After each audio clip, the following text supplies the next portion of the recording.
Welcome to Dine with the Divine. My name's Ashley, I'm your host, and together we'll be exploring magical, mystical, historical, ancient, everything in between. And on today's episode, we'll be talking about Catholic folk magic and a saint that even the Vatican said was doing too much. Hi everybody, welcome to the show. Thank you for coming for another week, and I hope you're having a great week. And if you're not, I hope it gets better. So I'm really excited, as usual. I feel like I say that about everybody, but I'm always excited about everybody we talk to. So I'm really excited today to introduce today's guest.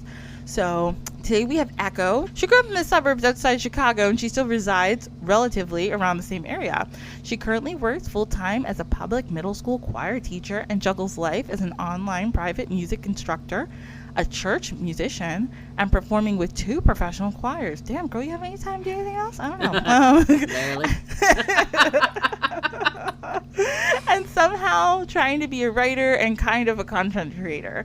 So this is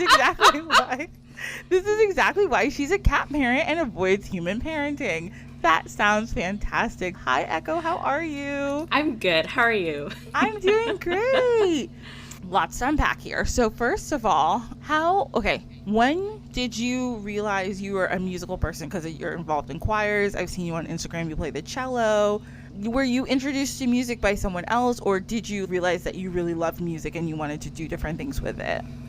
I like to say that it all started with my parents gave me a really cheap Casio piano keyboard. And I taught myself how to play a little bit of piano. And then I also had one of those Magic Mike karaoke machines because I'm Filipino. We had one of those. So that's where singing and piano came in. And then my parents eventually got me some piano lessons. That started when I was around 5, and then lessons came in when I was around 8. So I'm 28 now, so I've been doing music for a very long time. Yeah, and I hope this is okay to say. I've never met a Filipino who didn't love karaoke. I hope I'm not trying to be rude or anything. Oh my gosh. Yeah. Not at all. It's okay. Totally in the stereotype. I was I hope I'm not being like a bigot by saying that or anything. It's just I know several Filipino people, and they all either have a karaoke machine or they're like, oh my gosh, this weekend we're going over to my cousin's house and we're going to do karaoke. I'm like, you guys love karaoke. Don't get me wrong, I also love karaoke. There's nothing wrong with it. I'm just like, oh, Filipinos really love karaoke, and I love it. It's such an ingrained part of the culture. Yes. And honestly, I don't think I've ever met a Filipino who somehow doesn't love singing, even if it's just for fun or even professionally. Like, there are literally, there's an episode on the Philippines by Anthony Bourdain, rest in peace, where he actually talks to some bands in the Philippines that are literally just cover bands. They're all over the place in the Philippines, and they even have shows, like game shows, where they have, guess the lyrics, complete the lyrics, and they just have people who perform all the time. So we're just inherent performers. Yes. It's in our blood. I love it. I have a great affection for all things Filipino. I have worked with a lot of Filipino people my whole entire life. I love Filipino food. I love Filipino people in general. I love Filipino culture. I just love everybody in the Philippines. So thank you for being Filipino, everybody who's Filipino. You guys are a great bunch of people. So fun. You guys throw some of the best parties, oh God, there's always too much food, but it's fine because I gorge myself on pancit and lumpia, and it's all great. Yes. All the things. Yes, I do too. Yes. Delicious. I love it so much. By the way, how many instruments do you play, if you don't mind me asking? Because you play the cello, I saw, and I know you said you play. I feel like all musicians play the piano because I feel like you have to, because it's probably important to like learning and stuff. But how many instruments do you play? I'm just curious. So I sing, I play piano, I play cello, I play violin, a little bit of viola. Guitar I had to learn for work, so I taught that to myself, and ukulele. So 7. Oh my God, I love ukuleles. Yes. When I was growing up, I played the violin, and for a second I was like, I'm gonna learn how to play the viola, but then they used like that clef that I think nobody else uses. So I was like, I can't learn another clef. This is too hard, so I'm not gonna do it. And it's like slightly bigger. I'm like, I'm thrown off. I can't. I was like This is too much work. It's a lot. Honestly, I didn't think I was going to be able to do it either. But then I had a student that she started with doing piano lessons with me. And then she saw my violin and was like, oh my God, I want to do orchestra. So she picked up the viola. And so I was forced to learn the viola. Oh no. So I started reading that clef and I was like, okay, I guess what's one more clef? I already know how to read two. So it's just, once I get my bass landing, then I can go, okay, so that's C, D, E. Yeah. Okay, I just go with all the intervals and that's just kind of how I roll now. I love that. What other instruments even use an alto clef? I'm trying to, like, do you know? You would know better than me. I'm not a music teacher. I don't know shit. I think there are, sometimes I have seen very strange vocal music use alto clef, but singers also get a very bad rap that they don't know how to read music in the first place. So yeah. I can't do that because I have perfect pitch. So if I see the note, that's what it is. That's why band instruments drive me crazy. I do think that sometimes trombone will be in alto clef, but usually other instruments do not. No. Okay, yeah. Sometimes there's like tenor clef and soprano clef, but I think those are also ones that some band instruments also use because like sometimes they'll be in like weird ranges. And just the way that sometimes that they're written, it's more convenient to write them in a certain clef instead, like say if it's in treble clef, then all of a sudden you have to write like all of these ledger lines below the treble clef, or if you're trying to play, I don't know, trombone and bass clef, then like if you're doing all these ledger lines above the bass clef, then might as well just move it up. You're in the alto clef now. So yeah, man, music is complicated. It is. It's good. It's good. I know I'm starting to spit out like foreign language here. I'm just like, oh no. I like growing up, I always played an instrument like all through school. So like I know what you're talking about. Obviously, I'm not advanced in anything, but I'm like, okay, that makes sense. But I remember just like learning any other clef was distressing. So anytime I had any instrument I played, I learned to play a few different instruments, and especially in high school. But I made sure they were all like, they all had to be in treble clef because I can't function. I'm like, I'm confused. I can't read this. I could only do one clef. I remember I played the saxophone in marching band. And they were like, oh, we need people to do like the bass saxophone. I think that's what it's called. I'm getting nervous. I might be wrong. I think it's baritone. Baritone. That's what it is, not bass. And I was like, first of all, it's way too heavy. I'm not doing that. My back's gonna hurt. Number two, I couldn't read bass clef. And I was like, I'm not going to learn for this. I played tenor with my friend. We just were the tenor section, me and my one friend. And it was a great time because we could still read treble clef. So it was no problem. Anyway, enough about clef. Sorry. No, totally fine. I could talk about clefs all day long. I love it. Okay, so you also perform in 2 professional choirs? Yes. That is so cool. Where do you guys perform for the community mostly? Okay. Yes. Wow. So both of them they're mainly community based, but we're professional. So I actually get paid like after concerts. So it's nice. And they're both nonprofit organizations. We have a lot of donors, and so that's why we're able to do that. One of my groups is we're touring in Spain and Portugal this summer. Oh my God, that's so cool. Yeah, so we're gonna sing in a bunch of really awesome cathedrals. We're gonna get to see all these places, so it's really exciting. They're like, oh yeah, you gotta make sure that your sleeve is like past your elbow. I'm like, oh God, that's gonna suck during the summer. Yeah, one of my friends last summer went to Spain, and they were like in the south of Spain. It's like 100 degrees every day. It's hot. But first of all, that's so cool. What was I going to say? Oh, my bird brain. It's terrible. So my mom's from England. So we went to 10 years ago. It was the last time we went back. And we were in like the cathedral in her town. And I'm not like a singer like you, but I just like to sing. So the cloisters there in the cathedral, the sound is so cool. Oh my God, yeah. I've always wanted to go and visit one of those, especially like in England, because like I know they have like their Vespers and like those. I've performed music by people who like write for those kind of mass, but like I've always wanted to actually go visit and attend a mass because they always say, oh my gosh, it's gorgeous. And I'm like, maybe someday. Yeah, I'm sure you will. The sound, the sound, I guess the way they build it too, and like first of all, the architecture in those old cathedrals anywhere you go, and I'm sure you'll see plenty of that in Portugal and Spain. It's so beautiful. And then I don't know about architecture and sound, but I don't know, maybe they built it a certain way to make the sound like the way it comes out, because it's not like an echo, it's like when you speak, even in those areas, it fills the hall with the sound. So yeah. I'm sure they did that on purpose, which is amazing, because you think when a lot of these places were built, there were yugas and abacuses probably for the math of it. So you're like, how did they figure this out? You're like, I always look at those ancient buildings, I'm like, how did they figure this out without a calculator?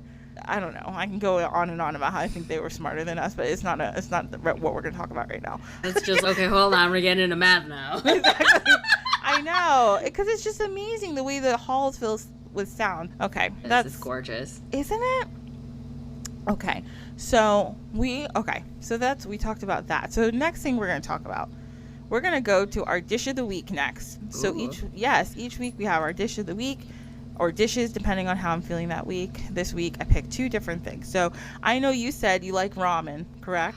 Love ramen, yes. All right, I also am a fan. And I only recently in the past maybe year or 2 found out that ramen could be fancy.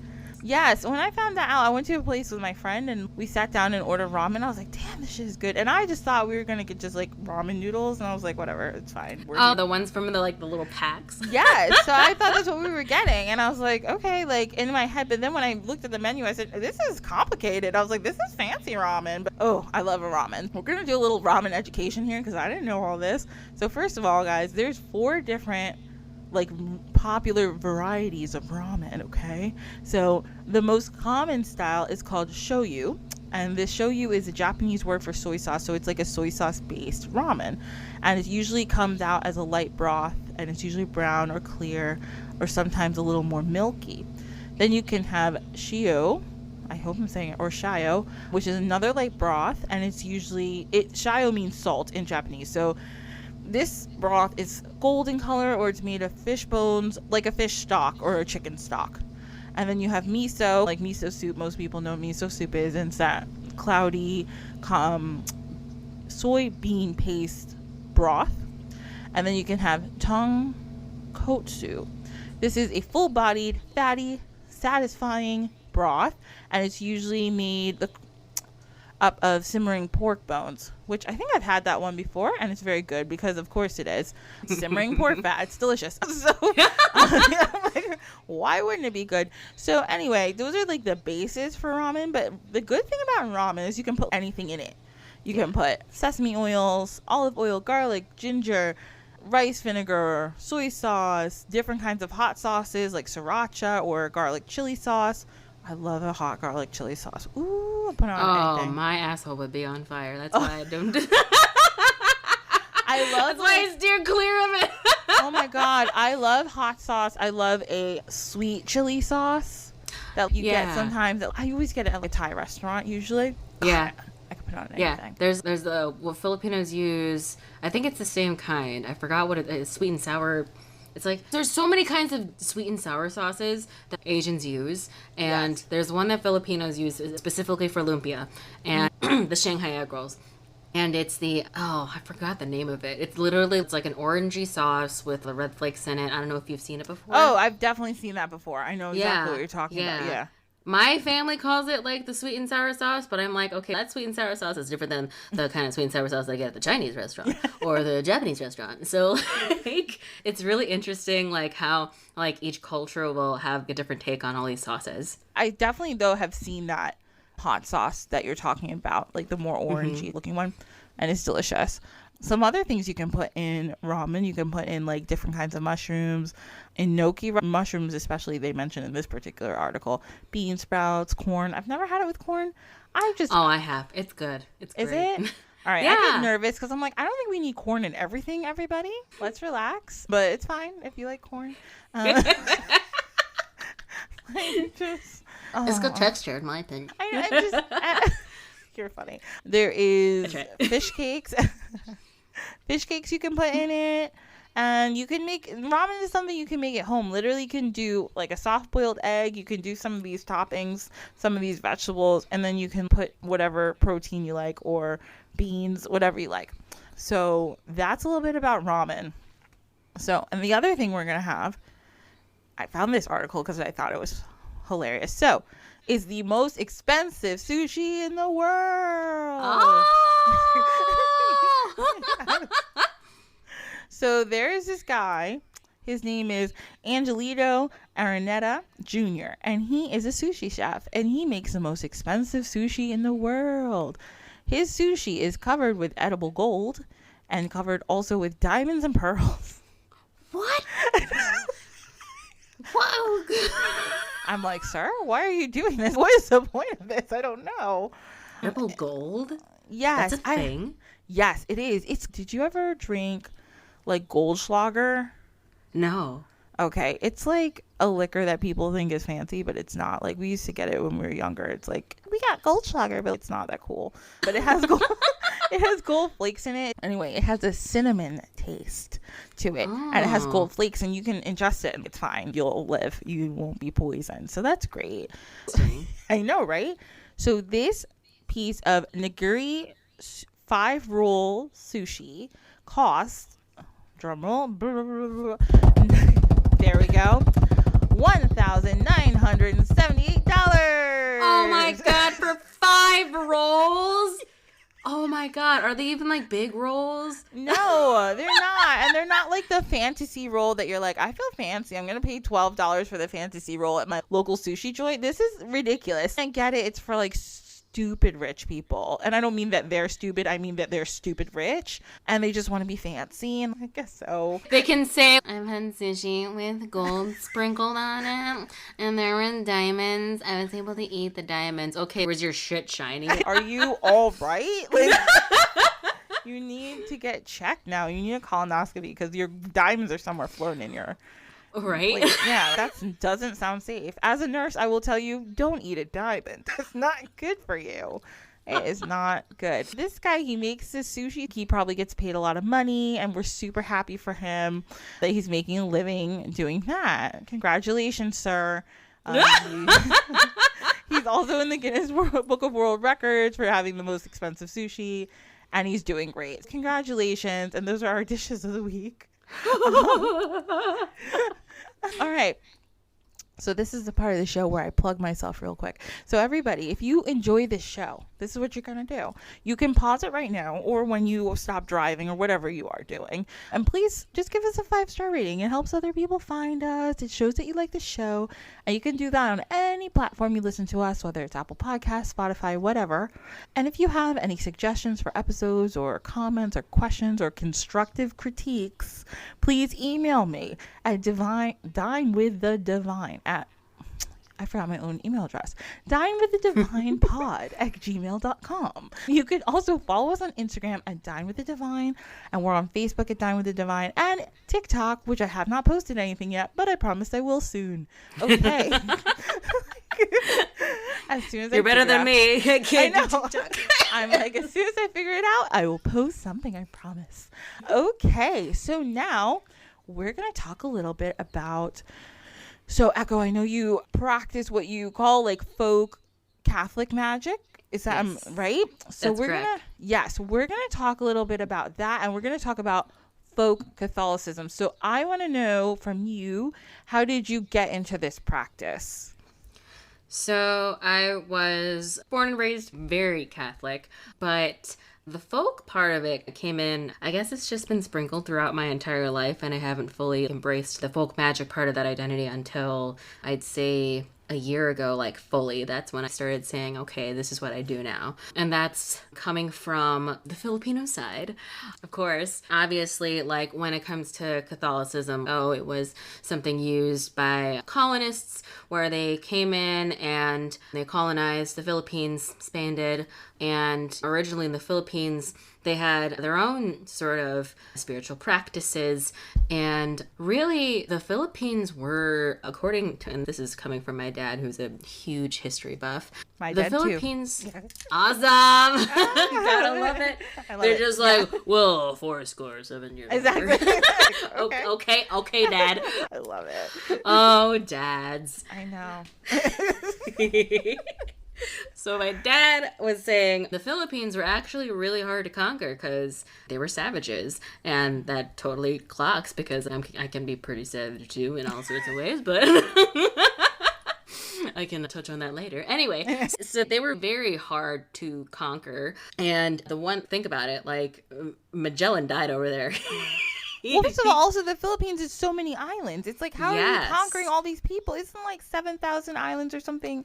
I may be completely wrong. I have no the clue. Philippines. Like, it's a lot. I'm gonna find a link and put in the show notes so that everybody will figure it out. But it's a lot of islands. It's tons of them, and the cultures are different depending like where you are in the Philippines. Correct? Yeah. And there were so many tribes. When I was like looking into like pre-colonial stuff, just because I wanted to learn more about it, there were people posting things like all these maps about like how many like cultures and actually like different like variations of the language there were, and really they were conquered spiritually. So that's what Spain brought in, was Catholicism. And they started saying, oh, you're Babaylan, which are the spiritual leaders at the time, the shaman. They were like, oh, these people are witches. Oh, these people are evil. Oh, this is who you need to worship. And that's when the priests started coming in and they started actually like getting rid of those people, the Babaylan. And there's actually, I do think there is a folklore. I could be wrong, so I think this is just from all the information mixing in from everything that I've researched. That's fine. I do think the aswang, which are these in Filipino folklore, they're these creatures that they're usually women or women looking, and they're like vampires. They can sever themselves by the waist, I think like a full moon type of thing, and they can that second part of their body like flies around, and like they eat babies out of pregnant women. That's their thing. And I think that's from what my dad has told me, he would say, oh, that's what the Catholic priests at the time would say, oh, your Babaylan are actually like these creatures. And so that's why they would point them out as evil.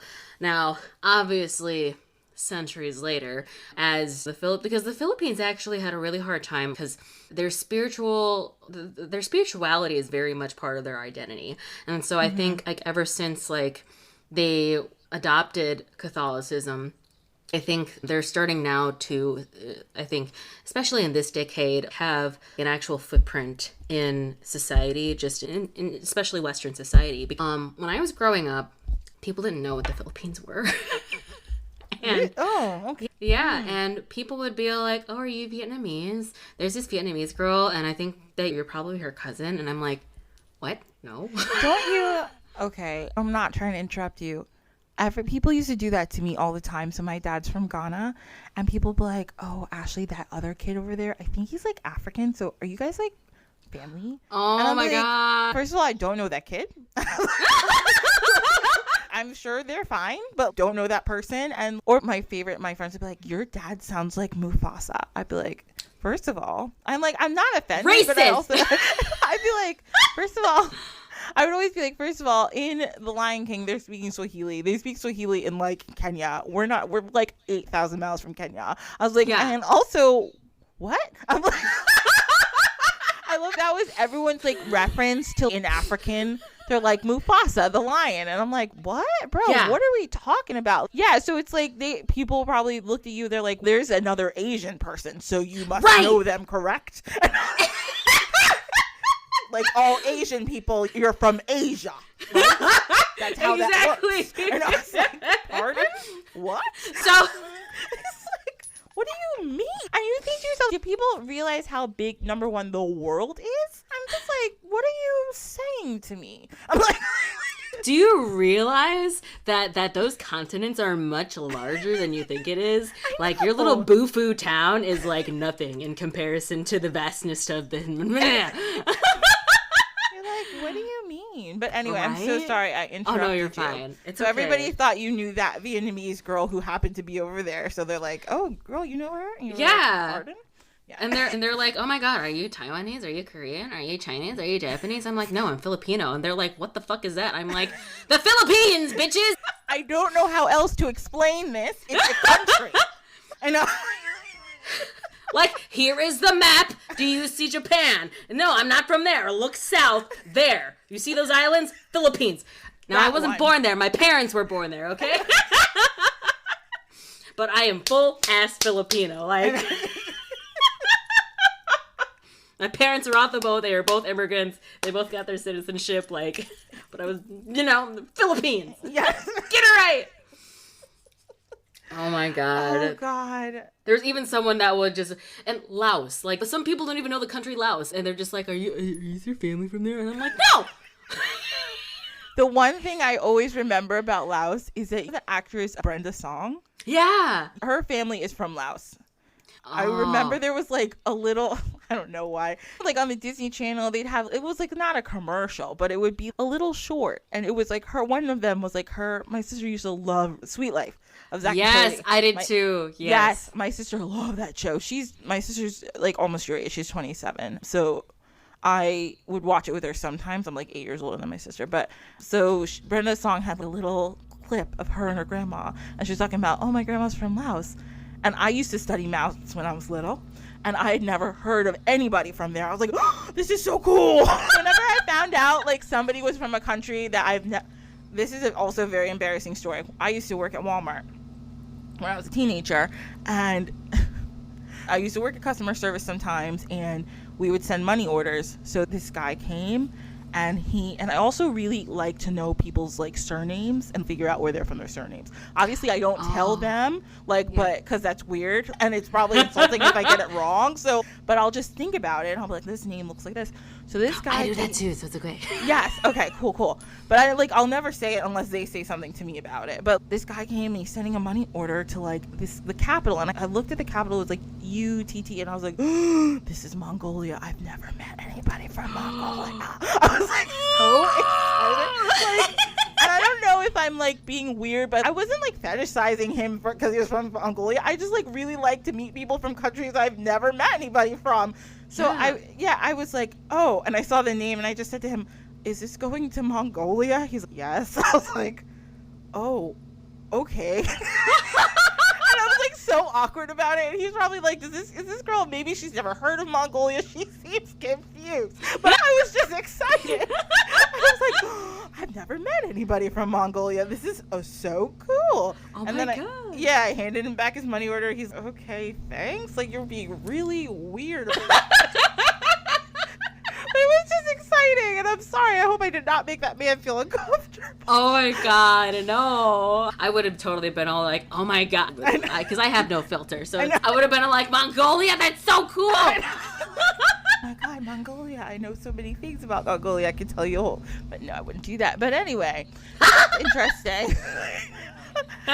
Both of my parents are immigrants too. So they used to be like, we want you to know where other things are. Like, we need to like culture you. Yeah, and I feel like probably similar to you, like my dad is a history buff, and my parents made me like, you're gonna be very proud of who you are and like where we're from, and this is your heritage, and it's good. But I know growing up, I had the same experience of people like not knowing where things were, so they're very confused. Also, like my mom's English, like she has an English accent, they'd be like, yeah, but your mom is black. And I'm like, yeah, and they're like, so what's the situation? My God. Yeah, I was like, but what's going on there? I was like, so my grandpa, he's from Jamaica, and he went there, and then my mom grew up there. They're like, but she just grew up there? I was like, yeah, can you imagine? Like, she was born in that place. Yeah, it's called culture, but she's... I know, it's called culture and immigration. Like, yeah. She was born there? They're like, huh. But she doesn't have a Jamaican accent. I was like, no. Oh my God. And I'm like, what is the difficulty here? I'm like, so your parents are from wherever and they don't have the accent of their grandparents, right? No, but your mom is black. And I'm like, okay, now we're circling. Oh. I was like, this isn't making sense. We're going to stop this conversation right here. I can no longer explain this. I'm getting tired. I'm going to go play on the swing set because I can't. Anyway. Oh my God. Same though. It's just people don't get it. They don't. It's just, okay, why? It's so appalling. Their worldview is just so narrow. I know. Oh my God. Okay, so there was this, we're totally veering from the topic, but whatever. It's fine. We'll get back to it at some point. It's no problem. We'll get back to it. We'll circle around. I have ADHD. This is literally going to happen. I'm going to be bouncing all over the place. It's no just problem. So you know. It's no issue at all. Don't worry. Okay, awesome.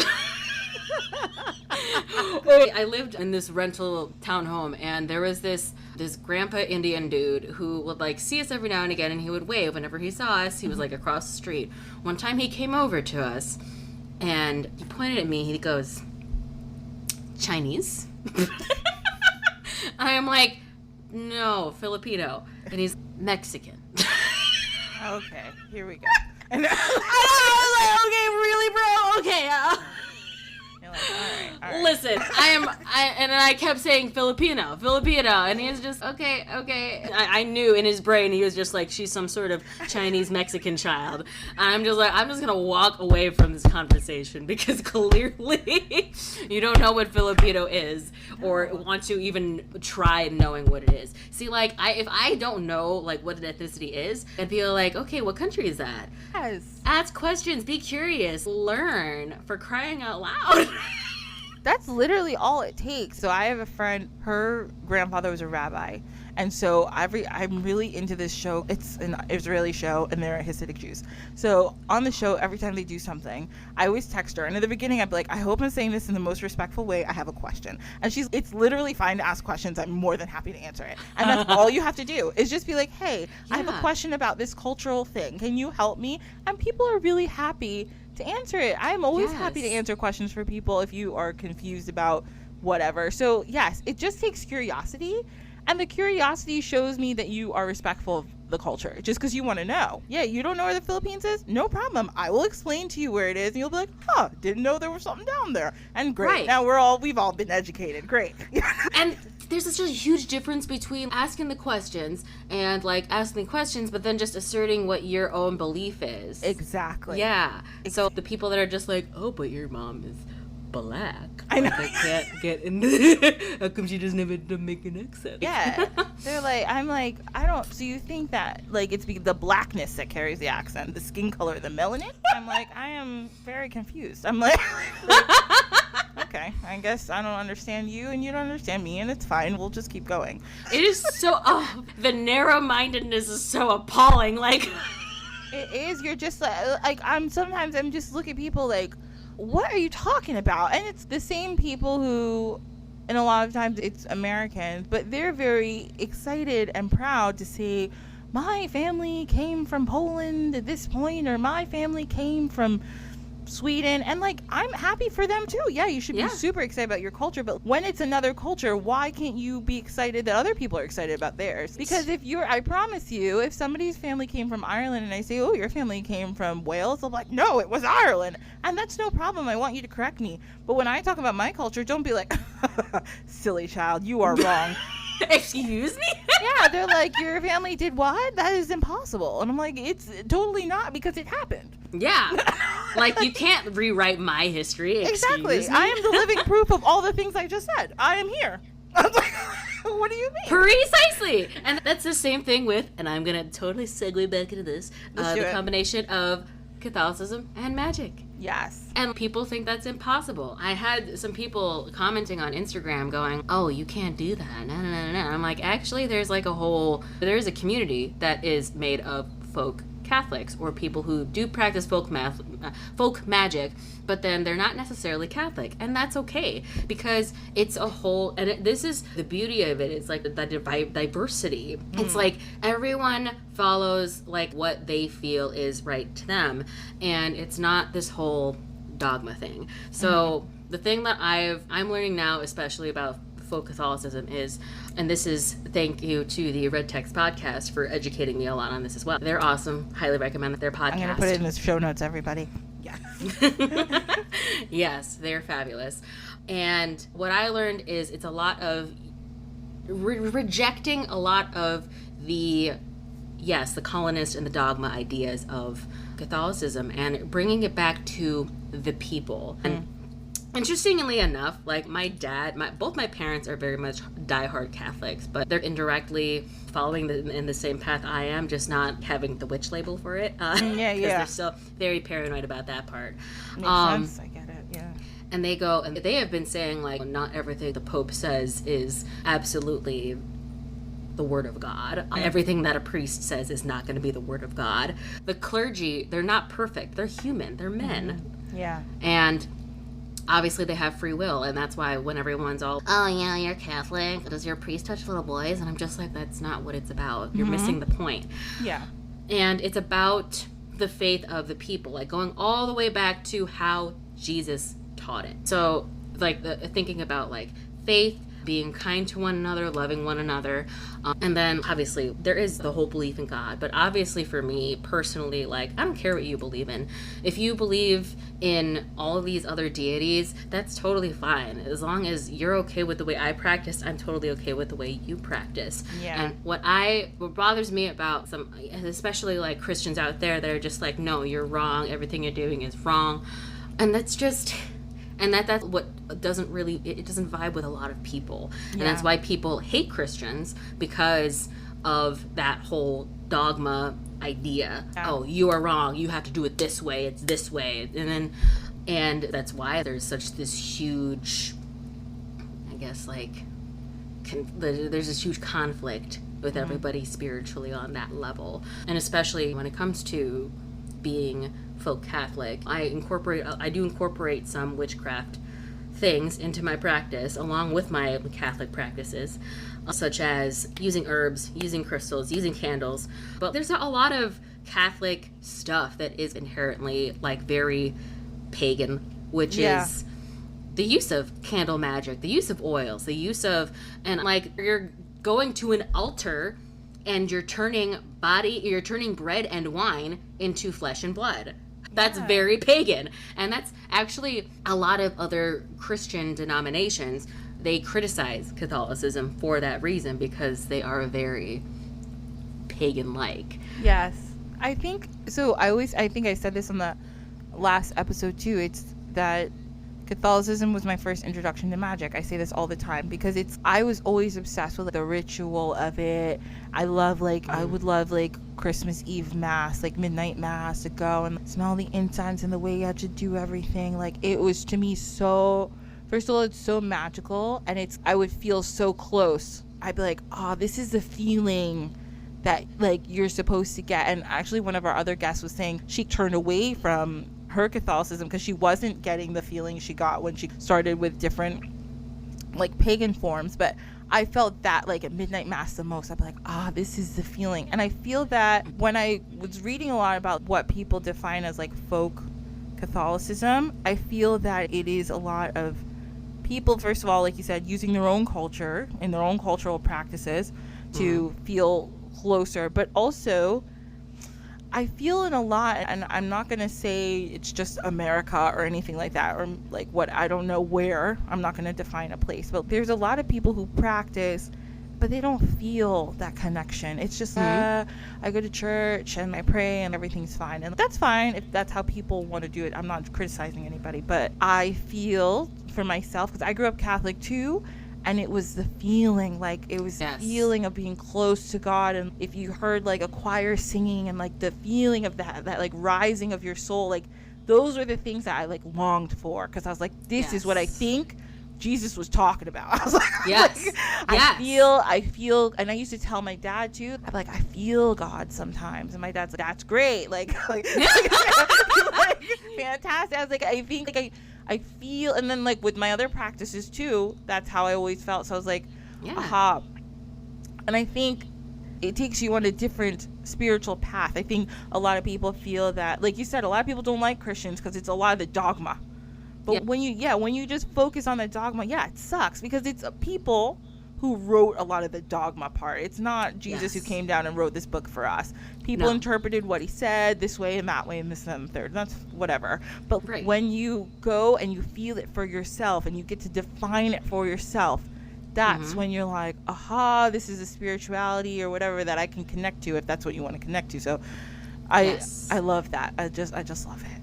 Yes, I agree. And it's all about what feels right for you. And this is what feels right for me. I actually, for 2 years, I turned away from the faith for a while, and it was because I was a music director. I was hired on at this other parish like an hour from where I live. And I'm finding that it's some of the way that the practice goes, like everything is the same, but the vibe is always different, and like some of the way that the community is within each church and each parish. But this particular parish, they were just so hardened in their ways. They were very conservative.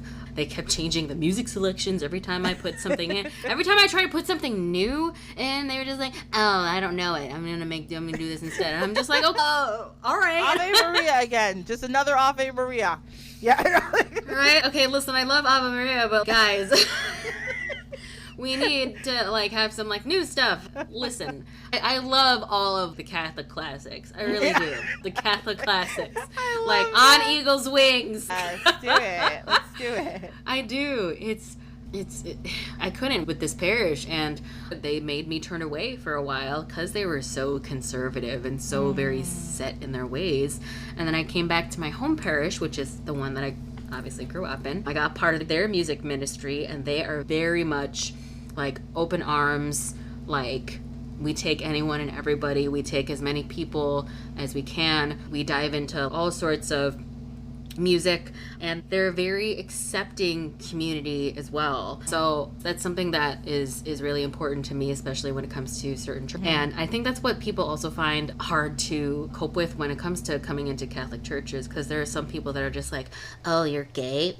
And but my college church, actually, the priest talked about it when gay marriage became legal, and he said they are still our brothers and sisters. We still need to accept them, because this is what Jesus taught us. He taught us to love one another no matter what. And I was like, thank you. That is what it is. This is what Catholicism is. Yeah. It's not this rejecting people because they are A, B, and C. No, that's not what we were taught by Jesus. And so I think, and I totally know for a fact that the other parish that I worked for, they were people that were very much like, LGBTQ. Yeah. And it's... people, I think, are just, they don't like or they fear things that they really just don't understand. And I think that's just what it is. I totally agree with you. I think people, and I oh no. no, I was like, there's 10,000 things in my mind. Number one, people, like you said, people fear what they don't understand. And they also don't interpret things for themselves sometimes. I always think of, okay, back in the Middle Ages, a lot of people couldn't read.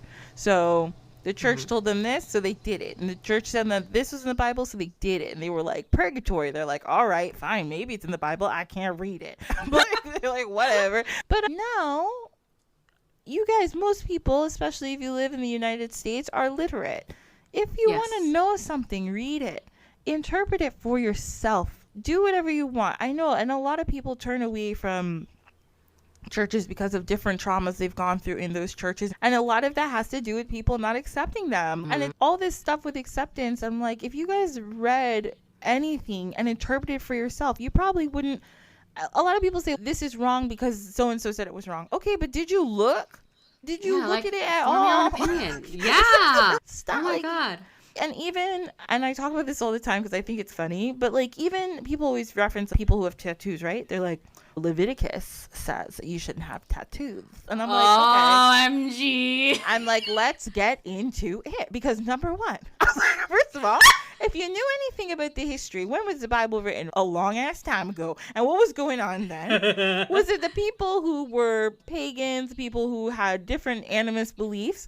They shaved their heads, they wore fibers of mixed clothing, and they had tattoos. So they were like, how we separate ourselves and we know who's who. This is how. That's why they wrote that. Not because they were like, it's evil. They were just like, we just need to know who's who and what's going on here. Yeah. And back then, that was a control thing. It was a control thing. And also, back then, Christianity was considered a cult. So people were murking Christians all the time. So they were like, we need to know who we can talk to and who we can't talk to. So when you read the Bible with more context, you can understand and interpret things way different Then when people are like, no, but it just says you shouldn't do this. So it bothers me to no end. Those same people who, and also, can we just say, isn't Jesus the one who said, let's not judge people? But yeah, hello. And then you find these people who judge, but they're judging the pants off people. And this is why people don't like Christians sometimes. Right. They always got some shit to say about everything. And if Christ himself came down, he probably slapped them and be like, shut up. And yeah. like, I told y'all not to do this, and you keep putting words in my mouth, and I don't understand what's going on. Jesus, what are you gonna come back down here and tell these people that they're wrong? Please, I don't have please. So many people taking your name in vain. I know. Please. Oh my God, that's what that commandment means. It's just okay. It's okay, and I say it all the time. Oh my God, saying, and that's part of why I don't like saying like God, like. But part of that commandment is don't do something in the name of God that actually isn't in the name of God. Yeah. Don't kill people in the name of God. Thou shalt not murder. Come on! Exactly. Do you guys look at this at all? I know. No. What's going on here? It's madness. They're just literally using exactly, and they're using it just as it's to control people. Yes. And something that Red Text brought up was the concept of sin, and it's just a construct.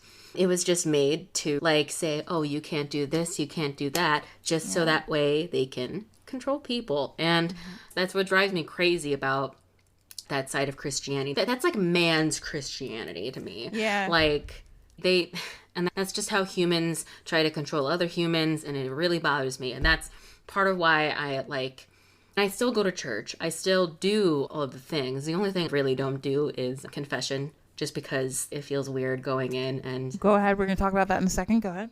Oh! Because I have a comment. Go ahead. I don't want to interrupt you. Oh! Okay. Yes. Okay. So when it comes to confession, honestly, the last time I went was like when I had to for... What was it?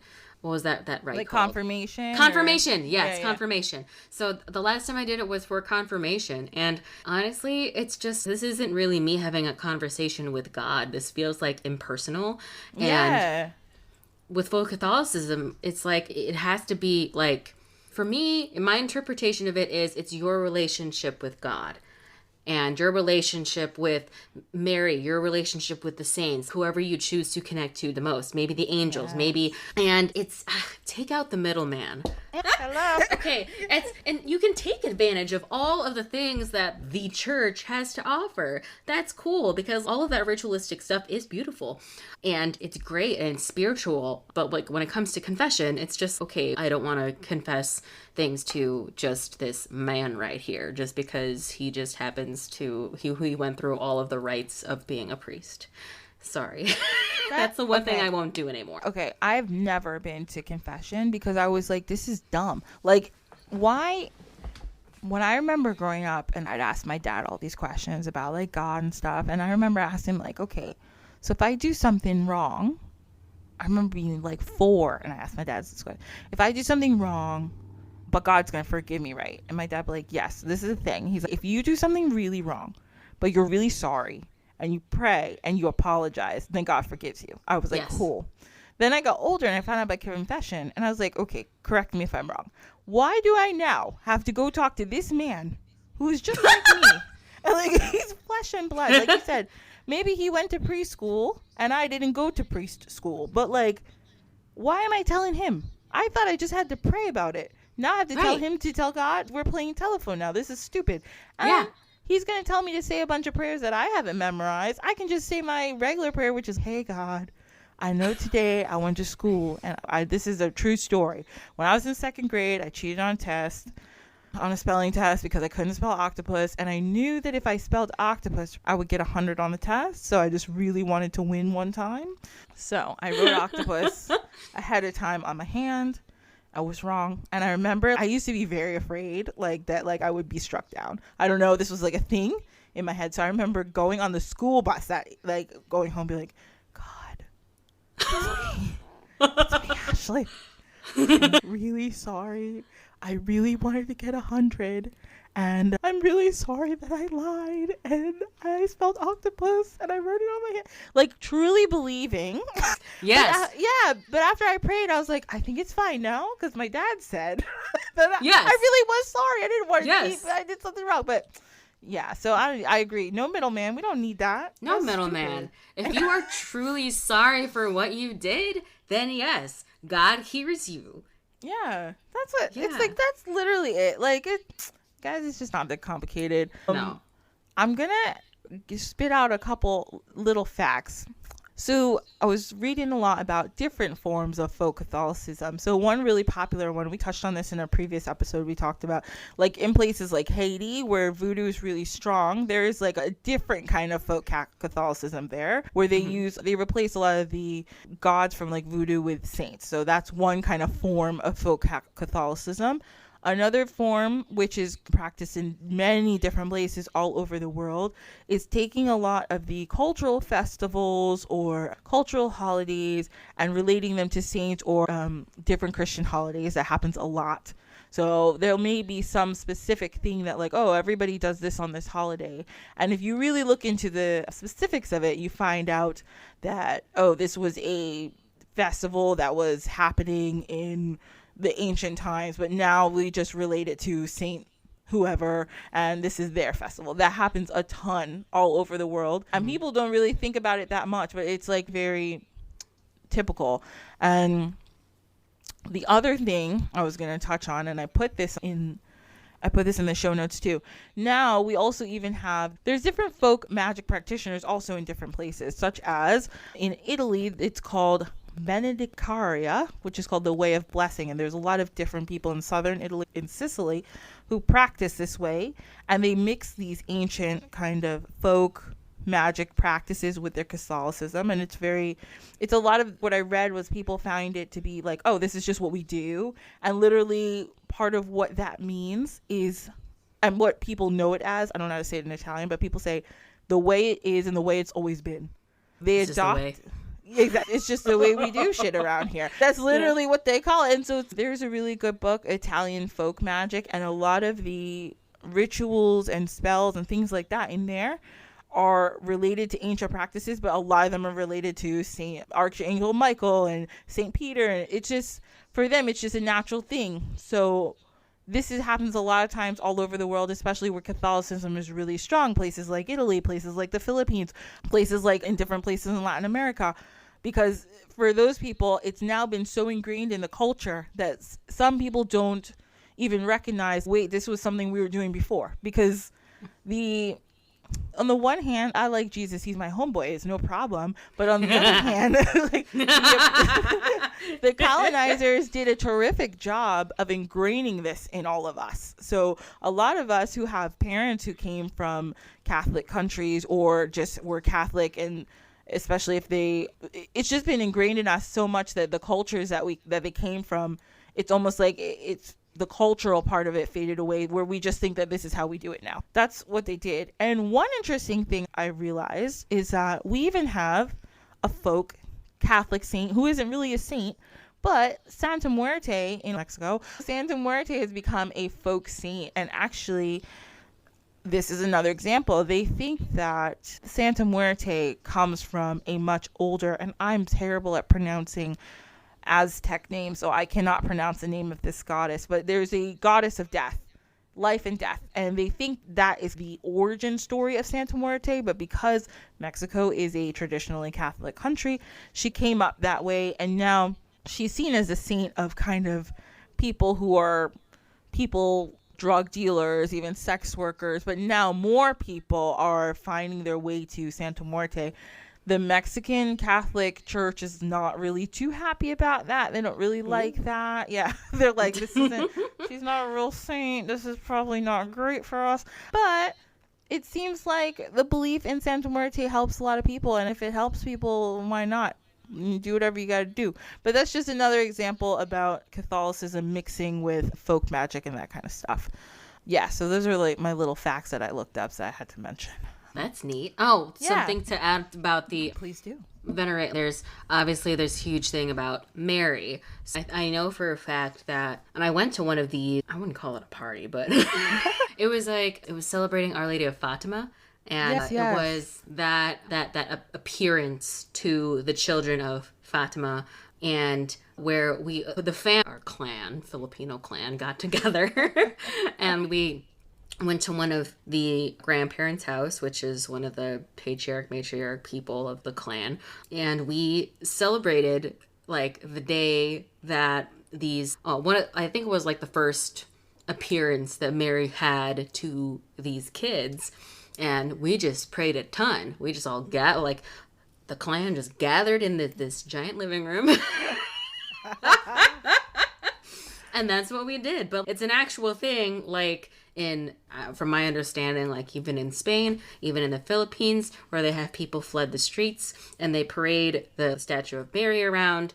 And they have these different celebrations of her appearances to people on these certain celebration days, and that's something that's really cool. It is really cool, and we're definitely one of these days I'm going to have an episode about the many sightings of Mary, because I find that fascinating too. So Our Lady of Fatima, I think there's one in France, in Lourdes. Yes. And then there's Our Lady of Guadalupe. Guadalupe is another big one. Yeah, yep. There's a couple different ones. It's pretty interesting, but yeah. That's all about folk magic and folk Catholicism. Sorry, I can't talk today. So, speaking of all this that we just talked about, we're going to go into our story time. Story time! So, today we're going to tell the story, and this all has to do with this person, so I'm really excited to talk about it. Today we're going to celebrate and talk about the story of Padre Pio. He is... Yes, one of my favorite saints when I was learning about different saints, because it's just fascinating, and you're going to see what's going on here. Okay. So, I'm excited. So, Padre Pio. He wasn't always Padre Pio. He started out, his name was Francisco Fergoni, and he was born May 25th in 1887 in a town called Pietrelcina in southern Italy. And his family was like a poor peasant farming family. And it was a town where people were very religious. So they celebrated all the saint days. They went to church every day. They prayed the rosary every night. And I didn't look too much into this, but it said they abstained from meat 3 days a week in honor of Our Lady of Mount Carmel. I think this is another place where there was a sighting. Yes, I wear a scapular of that. Okay. Yeah. Very nice. Even though his parents were illiterate, his parents and his grandparents were illiterate, they still told the kids Bible stories every night. So that was their nightly thing. So at the age of 5, Padre Pio, which at this time was still Francisco, he said he wanted to dedicate his life to God. He wanted to do something like that. And from that age, actually even from younger, they say maybe, he was constantly having visions. They said he saw Mary. He was having fights and arguments with the devil. This is just something that he said happened to him all the time. His parents knew that he was going to be either a monk or a priest. They didn't know, but they knew something was going to happen. So he would have also these visions, like I said, of Mother Mary and different things, and he would go into these what they call ecstasies. No, it's not the same thing as rolling. It's like religious trances where people go into states of euphoria. And this was happening since he was young. So then when he was 10, I think a young Franciscan friar, which was like a monk basically of the Franciscan order. There's different orders. We're not going to go into that. It doesn't matter. But just know that this was a certain order. It's like a whole thing. Yeah. This is a certain order. So this friar came to his town and he was talking. And Padre Pio, Francisco, he was like, oh my gosh, this guy's so cool. This is what I want to do with my life. So he went home and he's, Mom, I really need to be a friar. This is what I want to do. So his mom was like, no problem. We're going to set you up because we know this is what you're meant for. So he went to a town called Morricone, I'm going to say Morricone, I think that's how it's pronounced, which is a town about 13 miles north of his town, to see if he could join the local Franciscan order there. But when he got there, they told him, you haven't had enough education. He had only been to school for 3 years at this point. So they said, you've got to go to school a little longer. So his family was like, okay, we're going to do whatever we need to do. So his dad went to America, got a job, and was sending money home for the family so that he could go to school to get this education. So then a couple of years later, the church, they realized they tested him and everything, and they were like, okay, cool, you've got enough education, you can come and you can be he was confirmed already into the Catholic Church, and they put him in the Capuchin order, which is just another word for Franciscan order. And this was in 1903. So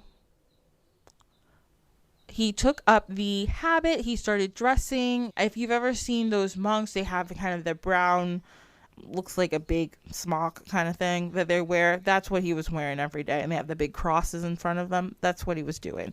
On January 22nd of 1903 is when he did this, and he took the name of Fra Pio. At this point, he wasn't Padre Pio yet, he was just a friar, and he did this in honor of Pope Pius, who there was a relic of Pope Pius in his church in his hometown.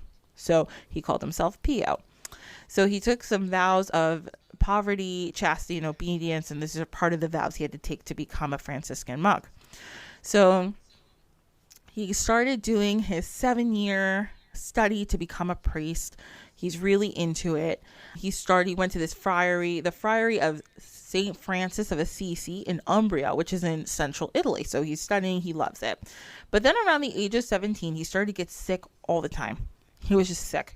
He didn't have an appetite. He couldn't sleep. He couldn't do anything. He had terrible migraines, and he literally couldn't eat, to the point where he could only drink like milk and cheese. That was it. People were worried about him. They didn't know what's going on. But then at the same time, this is when all this crazy stuff started to happen with him. So they would notice that when he was praying, he would go into these trances. Again, it could be like one of these ecstasies, but they didn't know. It'd be like he wasn't present anymore. And this would happen constantly, and people would be a little worried. People also said they saw him levitating off the ground. This is something people will say many times. So you'll see it gets wilder, but this is just some of it. Yeah, it gets crazier. But people say that they saw him levitating off the ground, and there's multiple reports of this. So in 1905, he was so sick that the convent was like, you're going to have to go to this mountain convent because we don't know what to do with you, and maybe the mountain air will be good for you. So they sent him up there. Didn't help. He continued to be sick. So finally they were like, we need to send you home. But in 1907, he still took, there's multiple vows I think you have to take. I know they do this when they're somebody becomes a nun too. You have to take multiple different vows. So he still took his vows to continue to be a priest, even though he was sick. And at this point, though, he went home because they were like, you have to go home and rest. So he stayed being a friar, even though I don't think there was a friary in his town, but he still was a friar, and he still took his vows, and he still was doing all his praying. And he stayed there in his hometown until 1916 because his brother went to America to help his dad.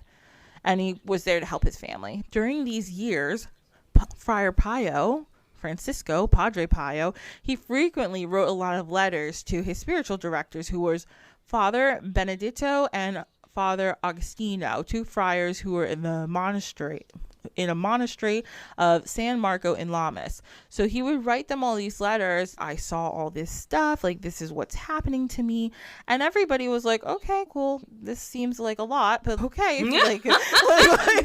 He's seeing Mary everywhere. He's okay, and then you'll see what happens next, because it gets crazy. So then in 1916, he was then ordered to serve at a community of Our Lady of Grace in San Giovanni Rotondo in Providence of Faguglia. I cannot say all these Italian names, I apologize. But anyway, he goes to San Giovanni Rotondo, and that's where he stays for the rest of his life. So he was there, and he was one of 7 friars, and there he converted a lot of people to Catholicism. He would just go around and talk, and people were just enchanted by the way he would speak. He also was really into praying the rosary. He did it literally every single day. He loved doing it. Praying was his thing. And he would pray in the morning, he would pray in the evening. He would call it dusting off his soul, basically, by praying. And his famous quote that he said all the time was, pray, hope, and don't worry. That was his thing that he said all the time. And I like that. Sometimes that's all you can do, girl. Oh, I know, right? Oh, You're like, ooh. Well, we're done with story time. I got stuff to say about that. Oh, no problem. You're like, it's getting rough out here. That's all I can do. He also, which I think this is so interesting, of everything that we were talking about before, like folk, Catholicism, and magic, but this is animism, literally what he says here. He also directed Christians to recognize God in all things and to desire above all things to do the will of God, which is like animism. That's what it is. It's saying that God is in everything that you do and with you all the time. That's animism. So it's pretty interesting that he took that take. And I think the Holy Spirit.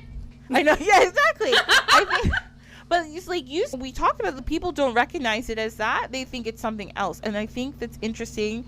And I think this is part of the reason the Catholic Church was like, oh, you're doing a lot. But it gets worse for him because the Catholic Church gets mad at him. In 1915, he was drafted into World War I. And then he was in and out of the war because he was so sick all the time. They were like, bro, you can't help us. You're just so sick. You got to go home. So in 1918, he is permanently discharged. Now is where it really gets crazy. So we actually have to backtrack a little bit. So in 1912... Okay. Padre Pio starts writing. He was writing his letters to his teachers, basically, his authority figures. And he's, bro, I'm having pain in my hands. I'm having pain in my feet. I don't know what's going on, but it hurts. And they're like, okay. Like, what do you mean? I don't know, but in the center of my hands and in my feet, I'm having pain. Yes. So then they were like, Stigmata, anybody? They were like, what? They were like, what? Okay, so here we go. You might be saying, what am I talking about? And this is very specific to Catholicism, actually. I read about this. I didn't realize this didn't happen in other branches of Christianity at all. Actually, the Eastern Orthodox Church says they have no position on this. They're like, if it happens to you, fine. But they don't really care. They're like, okay, whatever. But it's very specific to Catholicism. The stigmata is literally what they call the 5 sacred wounds of Christ. So if you ever look at a picture of Christ on the cross, he has his 2 hands are together. So there was a nail through his 2 hands. There's a nail through his 2 feet. And there's on the side, I think, of one of his hands or something like, there's a wound from a lance. And I didn't exactly know what. Yeah, on his side. When he was on the cross, they checked that he was dead, so they poked him with a spear. Yes. Oh. Yeah. Thank you. Okay. Makes sense. Now I understand. Thank you for educating me. And also, some people have said, so those are the 5 sacred wounds. So some people also said they had pain like on their forehead from the crown of thorns. That can also happen. That happened to a woman actually in the 1900s. She said she had that. And some people have reported tears of blood or sweat from the skirt or wounds on their back from when Christ was flogged. And basically, this is a big deal because this is not something that happens every day. You don't just get the stigmata and, oh yeah, it's cool, okay. This is like a big deal. This involves investigations. Like, people are coming to your house. They're like, what's going on? The church is sending the best feeling detectives. The pains of Christ? Hold on. I know. The Vatican was like, pardon? What's happening here? So basically... Excuse me. They're like, pardon, sir? So basically, in 1912, he starts writing the letters. And then, in 1918, the wounds on his hands basically open up. And he's bleeding. What? What? Oh my God. My man is bleeding. And like, fresh bleeding. And the fact that like this went on for the rest of his life. These wounds would heal and they'd open. They'd heal and they'd open. And this happened for years. Now, because of this, the church is sending doctors. They're sending everybody. What is going on? He even at one point, he said he was praying. Padre Pio says that he was praying and he asked God, please cover these wounds because this is getting like a lot for me. But I'll keep the pain. That's not the problem. And theologians say that like the stigmata is caused by like somebody who's so religious or so, I don't know the word, so there with Christ that they're physically saying, I want that pain. Like I want to be that empathetic to this this character of Christ, that they get this. Okay, so he's bleeding and all the time, so he had to wear gloves a lot of the time. He's seen with gloves because he didn't want it to be a spectacle all the time. And another thing, many doctors came to see him, and everybody said his wounds smelled like roses. They didn't smell bad. They smelled like roses. Yes, it was fascinating. He's bleeding all the time. His wounds smell like roses. He smells like roses. Everything is cool. And he never got like so they thought, okay, this is a physical, right? But he never got an infection. They weren't self-inflicted. They're self-inflicted. Appeared. Right. He was never like sick or anything because of his wounds. And there was and they did x-rays of his hands. His hands looked completely normal. They said there was no inflammation around, like when you cut yourself, your hand gets, no, he said it was just there all the time. Yeah, there was no earthly, after a while, I think they just gave up because they were like, we can't figure this out. But like in the 30s, I think it was the 1930s, the Vatican was like, bro, you got to cover your hands. This is getting crazy. We don't know what's going on with you. And it's a shame, but I think they thought it was more of a spectacle because a lot of people were trying to go see him and have them pray for him.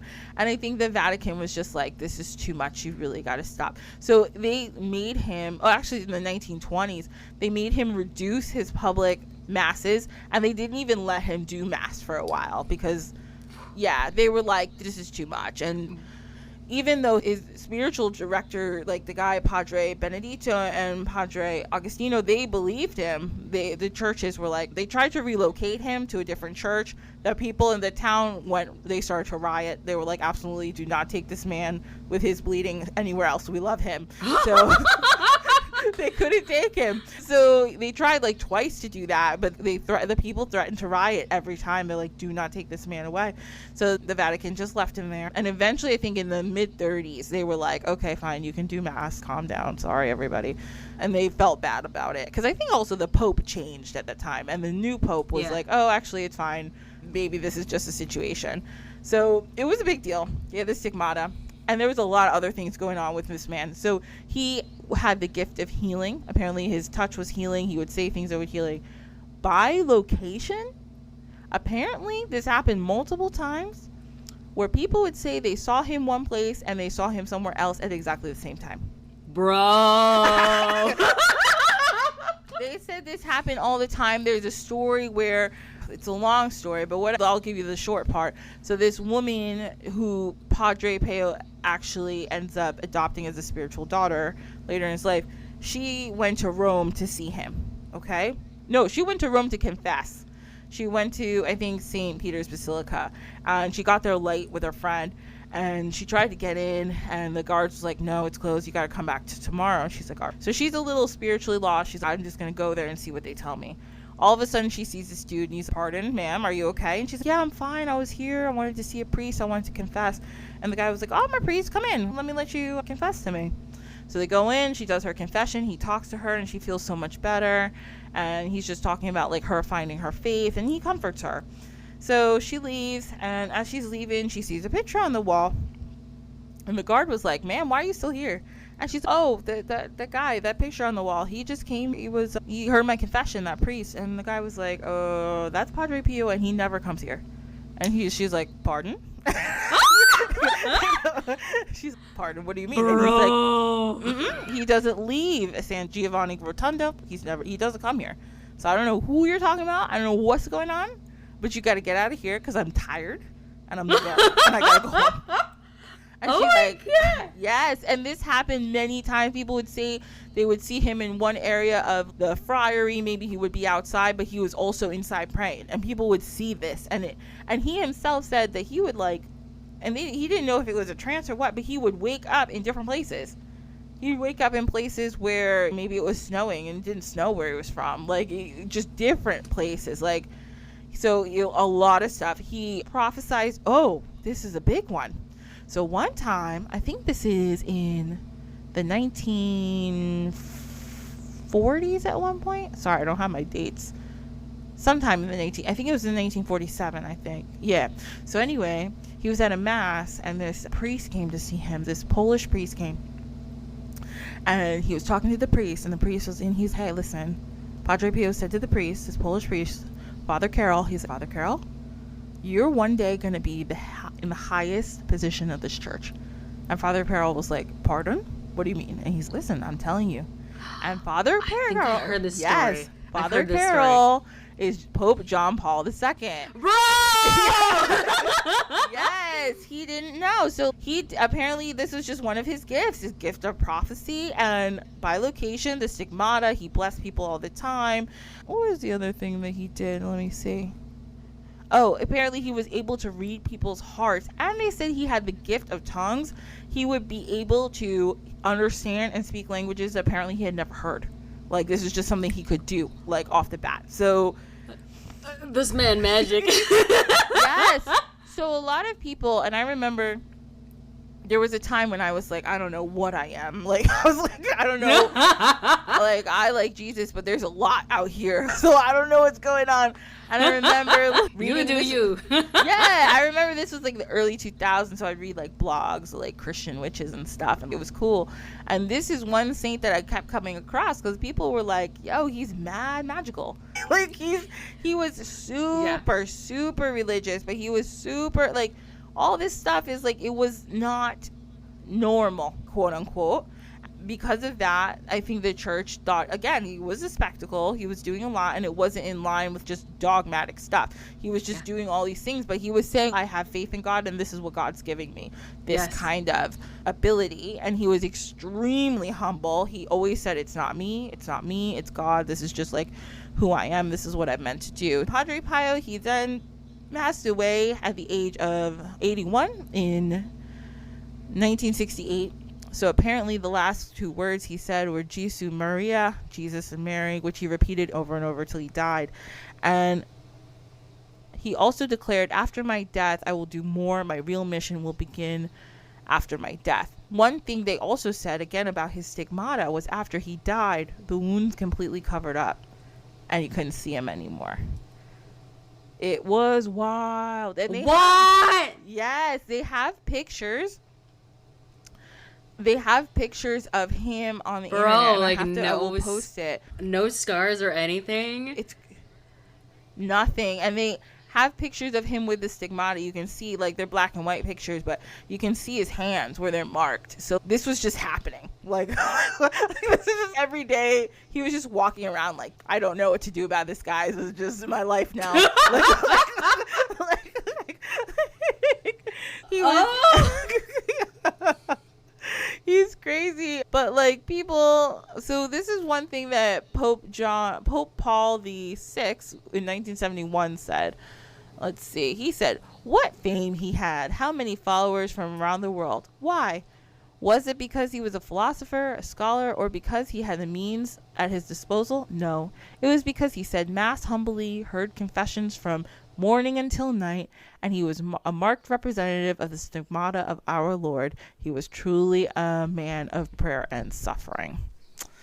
So that's who Padre Pio was. He was all about prayer. He was all about charity. He was all about giving and just trying to help people feel better. And that's why we stand for him. Yes. Oh my God, dude. People talking about, okay, so I know we talked about confession earlier, but bro, if this guy was still alive, I would go see him. I'd be like, listen, I will see you because you are magic, bro. Please. This guy was like, he was magic to the max. He wasn't playing around. No. Yeah. Dang. He's cool. Isn't he cool? Yes. I heard about part of his story, but I never heard about the stigmata part. I mean, I've heard about that in general, like what, like those kind of occurrences, but the earlier parts of everything else, like that you described, I don't know why I never heard about this guy. Like, I've heard of other, like, mystics, like people who, like, experience, like, that ecstasy that you mentioned, where they, like, have these visions, and then because they feel so much empathy for Christ, they're suddenly feeling, like, his pain on the cross. And that to me is just insane, that they devote themselves so much to God, to Jesus, that they feel that. Yeah. And that is, wow. It's on, and I think so many, and this I think happens in every religion, lots of different spiritual paths, That's these monks and people who are nuns or monks or whatever they call it in their spiritual path. I think that's what they're going for. Like, Yeah. these people are, they're going to this place of such devotion to their god or goddess or whatever it is for them that they actually feel that encompass them all the time. And then this guy did it so much so that physically it was on his body, which is just like completely wild. It's really interesting. And that's why whenever people, and the stuff like that to me, like anytime like something like crazy spiritual manifests itself like physically on this plane, that's why I'm just like, how could you not believe in something at that point? Like even like when it comes to Native American stuff, like that stuff's scary. I'm sorry, but you never want to like mess with their stuff either, because it's like the spirituality is just so powerful that in that way. Faith and like these practices, and that's why like when it comes to some people going all minute for this, especially when it comes to like paganism, they're just like, oh, I have this sigil, it's just the sigil, and I'm a witch. I'm just like, no, you're just in it for the aesthetic. This isn't really, you're not truly practicing. And that's I'm sorry, I have to say this is what bothers me about people who like say that they're doing these things, but they're not. Like there are some people, like we mentioned earlier, saying, okay, you go to church, you pray, the simple stuff, fine. If that's what we want to go roll with, totally cool with you. But if you're going around saying, oh, you're doing this, but it's not truly part of what the spirituality or the practice means, then it's just you're fake. Exactly. And I think now, and I know people will be like, don't say that, but this is what I'm going to say. A lot of people do quote unquote witchy things for the aesthetic. And I'm like, first of all, just don't mess with stuff, because don't mess with nothing you don't know what you're doing. And number one, it's a problem. And a lot of the time the aesthetic ends up being also like a lot of cultural appropriation, which isn't great. Yes. Yeah, because when you do something for the aesthetic, you don't really care about the history or the origin of it. You're just like, oh, it's cute, but you're not like, oh, this is a sacred practice, this is a closed practice from XYZ culture, and maybe I need to respect, or maybe I just need to know what it is, so if somebody asked me, I could explain it. I mean, you are truly losing out on so much when you do that, because like, yeah, it's cute, I guess, for a minute, but when you really get down, and why so many people, whether it's a folk Catholicism, whether it's Wicca, whether it's whatever it is that you practice, the reason people really truly do it is so that they can feel that thing. They can feel that spirit. It's not because we want to look cute, and Echo's here with all her cute earrings. It has nothing to do with that. It has nothing to do with that. It has to do with us being able to be one with our spirits,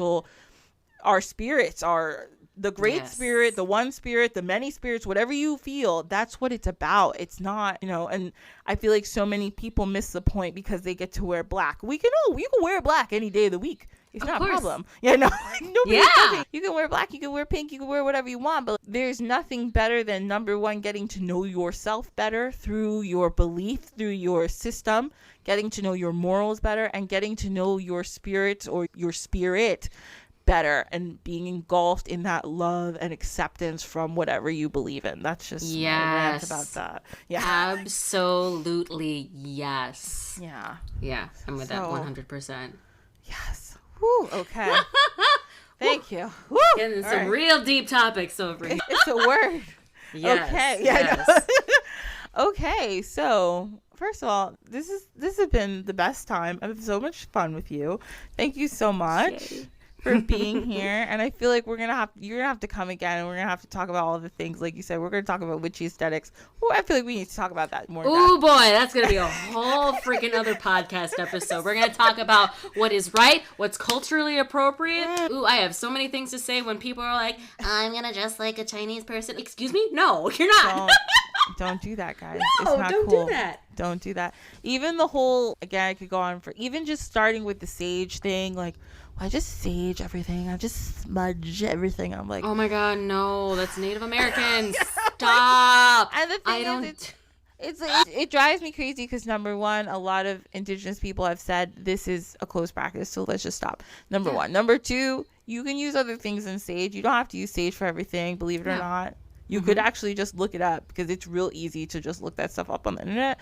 I have a Pinterest on it. Like there's other things that you can do that do the same things. Exactly. But that is specifically Native American. Stop. Exactly. And when people say they're clearing, to me, it's, first of all, do you even know what you're doing? Like, to just say, I just clear somebody with smoke, it's no. You have to put some intention in it. If you just stand there and you're just like, put your arms out and let somebody clear you and there's no intention, then like they just wave smoke in your face. That's all that happened.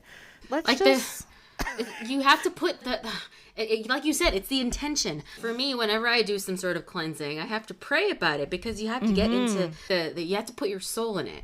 Like that's what spirit, soul, hello, like that's what we're talking about. You have to put the energy has to be there. We were talking about this before, but nobody's going to solve your problems when it comes to spirituality. This is what you will learn. And this is in any spirituality. This is anywhere in the world. Yes. It doesn't matter. Those spirits that maybe you believe in, or the spirit you believe in, it's not there to fix you. It's there to help you fix yourself. Exactly. So, if you don't put anything in, then you won't get anything out. Exactly. There's no quick fixes. Sorry. That's just it. Right. No, I literally had this kind of talk with one of my students. My students, they asked me for tarot card readings. No problem. I'll never tell. I don't want my principal walking in. What you doing? Oh, nothing. This is education, I promise. It's okay. This is only an audio podcast, so nobody will see you. No, I know. It's fine. I don't care. If people discover this and they're just like, what are you doing in your classroom? I am doing a social emotional learning. This is part of me teaching them how to be better humans. Exactly. This is just I'm a super unconventional teacher, so I love care. It. So I literally come to work dressed all like this. So you look great, so it's no problem. Thank you. Those of you who aren't like who can't see because this is an audio podcast, I'm wearing like my bandana. I've got my earrings. I've got my several necklaces. Her earrings are so cool. I love them. Thank you. They're just fun fact. I only have 2 piercings. 1, 2. Oh, so these are just like special. Yeah. Oh, they have like different pieces on them. Yeah. So this is like literally just like a wrap, and then this is a clip right here. And then if you look over here, this is just another cuff, and that's another cuff. And then some of these are just like hooked up to this little thing right here, so it's not all weighing on like my lobes. Yeah. So cute. I love it. Yeah, because like when I first got my piercings when I was like 10, it was a lot to take care of my piercings. So I was like, I don't think I'm ever going to do this again. Like when it comes to like the tattoo, it's okay. I can deal with that healing because it's a couple months, whatever. But like it's a whole year, like years for piercings. Like you have to take care of them. So and they can go up and they blow up sometimes. I know I have really sensitive ears, so every time I got a piercing, I was like, I should stop. They would just get infected all the time. It was just bananas. Anyway. To clean them. Anyway, I forgot what I was talking about. Okay, when it comes to the things that you practice. We were talking about just like connecting and how it's like there's no easy road and and then you have to like just really put you got to put your soul into what if you really believe in something, it's you. Like my student that was the tarot card reading, she asked me, am I going to be depressed for the rest of my life? And I was like, all right, let's see what's going on. And let me actually pull up the reading because I saved all of these in like my interpretations. This is a very good reading for her too. Oh, did I not save it? Oh, dang. Okay, that's okay. But anyway, I remember what it was. And it was just a 3-card reading. And usually in my tarot readings, while I'm shuffling, I let them like just talk. And just because like that's me like absorbing their energy and interpreting, and I'm praying at the same time. And basically, she's having a really rough time with her family and connecting with her parents. Her brother is feeling like the black sheep, and she feels like this is God doing this to her and making her miserable. And when I had the drawing out and the cards were saying, hold on, listen. Listen, girl. Okay. So I remember. It was one of the queens, and it was the empress. It was one of the ones that I forget which card that had to do with the mother and like the maternal energy. So the Empress, the Queen of Pentacles, or... Yes, it was one of those two.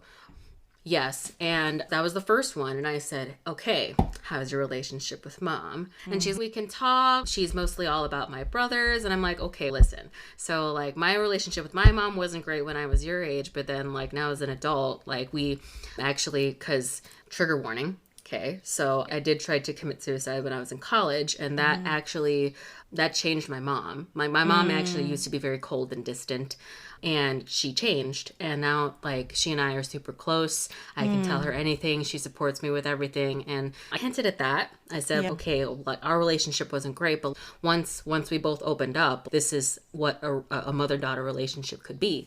The other thing was that I was telling her that I said that sometimes God puts challenges in front of us to make us grow. And so with her, when she was talking about how she, and like these a lot of the stuff that she mentioned actually didn't come up until I asked her specific questions. Like I said, like there was, the third card had to do with failure and feeling like that they're like worthlessness, and I forget which card that was. And I was telling her, I asked her first, do you feel like you are failing right now? She was like, oh my God, yeah. And I told her, listen, so you need to, first of all, connect with mom. This is where you need to have this sort of connection. You can't blame God, because really everything, he made us with free will, because she's also Christian. So I explained to her, yes, I'm also Christian too, so I'm okay to talk about this, even though we're in a public school right now. Look at us, we're using tarot cards. It is what it is. It is what it is. I just take it as. And I told her, okay, so don't blame God. God is putting these. He puts these obstacles. Like a family member can have cancer. These things happen. There's evils that exist in the world that's out of our control, but we can only really like take into consideration what we can control. How do we react? How do we choose to handle things? We can't let anger and grief, like we can let it happen and ride the waves of our emotions, but we can't let it drive our decisions all the time. Otherwise we're going to make poor decisions. Yeah. And I was explaining all of these things to her and saying, you just have to take matters into your own hands, and you can't like expect everybody else, especially God, to fix everything for you, because really you have the power to make things happen. And when I told her that, she was like, thanks, Miss T. I'm saying, that's it. Yes, that's it. And that's when you were saying like, oh, you can't just hope that, you know, the spirits are going to take it, reign and help you in this way. No, you got to put forth the energy too. Yes, they can extend out their own energy and help you too, but you have to connect in order for that to help happen. You can't just lay there dead. Oh my God. Yeah, that's not going to help. Yeah. No, that's not. No. That's a very important message. I hope everybody understands and gets it. And I think, like you said, I think they meet you halfway. When they see you putting in the effort, it's like your creator, gods, whatever, they will meet you halfway. They're like, oh, okay, you working? Oh, girl, I'll work for you too. Don't worry. I'm coming. I know. I'll be there in a minute. Give me a minute. And it may take a minute. And you can't just hope that you're going to pray one day and then like just give up. You can't do that. Yes. And it may, and I've been this has been happening to me lately. Actually, it's like I'm receiving a lot of the things that I have prayed for, not in the order that I expected or necessarily thought would be the best order, but it has nothing to do with me. I was like, this is how it's happening, and I accept it, and I'm grateful. So thank you. It's no problem. We'll work it out. I feel that. Yeah, exactly. It's okay. That also brings us to the end of our show. But Echo, thank you so much. This was such a good time. I'm really happy that you're here, and we got to have this awesome conversation. This was too much fun. I know we have to do more episodes. Yes, we're definitely going to come back, and we're definitely going to do this again. And so everybody, thank you so much. I'm just going to remind you one more time. If you want, you can go on any of your apps that you listen to this on. You can give us a 5-star rating. You can follow us on Instagram at Dine with the Divine, or you can follow us on Facebook at Dine with the Divine, and TikTok. Like I said, I'm going to put something up. Maybe by the time this episode comes out, there'll be something on there. No rush. No rush. I know, right? This is going to keep happening for a while. So if you want to spirit move you. Exactly. That's what I'm saying. Only God can help me when it comes to TikTok anyway. And if you want to follow me, I'm Ashley, and Sankofa HS, so that's SANKOFAHS on Instagram. I'm Sankofa Healing Sanctuary on Facebook. And don't go look at my TikTok because there's nothing good on there yet. But yeah, so once again, just thank you, Echo, and I'll see all you guys next week. Bye.